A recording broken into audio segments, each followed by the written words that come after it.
In a quiet village surrounded by rolling meadows, there lived a boy named Samuel. His family was poor. His mother tended a small garden, selling vegetables at the market to make ends meet. Samuel often felt embarrassed by their simple life, especially when he saw the other children in town wearing fine clothes and eating lavish meals. One afternoon, as the sun warmed the garden, Samuel sat with his grandfather, an old man with a straw hat and dirt-stained hands.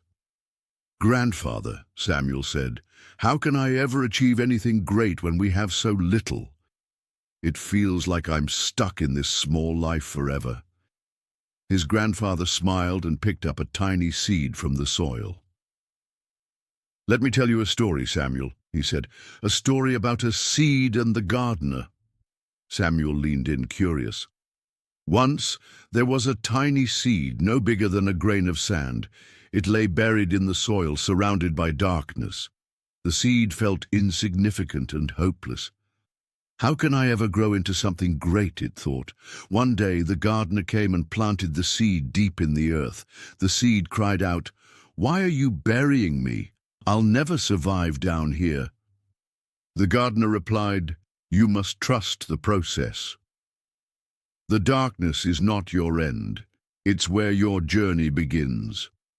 The seed had no choice but to wait. Days turned into weeks, and the seed began to sprout. It pushed through the soil, reaching for the sunlight. As it grew, it became a strong, towering tree, providing shade and fruit for many. The seed, now a tree, looked at itself in awe. "I had no idea I could become something so grand," it said. The gardener smiled. "Your potential was always within you. You just needed time, care, and a little faith." Samuel's grandfather paused and looked at him. "Do you understand, Samuel? Life will bury you sometimes. It will feel dark and hopeless, but every challenge is an opportunity to grow. Your humble beginnings are not a limitation. They are the soil where your greatness will take root."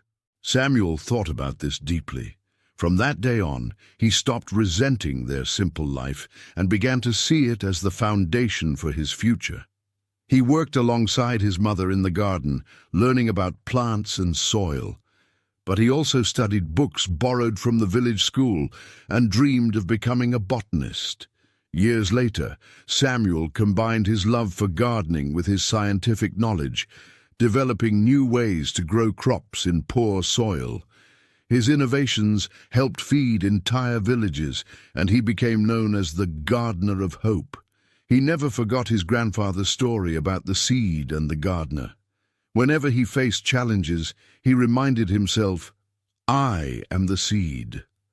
I will grow through the darkness." His grandfather, now too old to tend the garden, watched with pride as Samuel's work brought life to many. "Remember, my boy," he said one afternoon, "the tallest trees grow from the smallest seeds. Your life is your garden. Tend it well." And so Samuel did.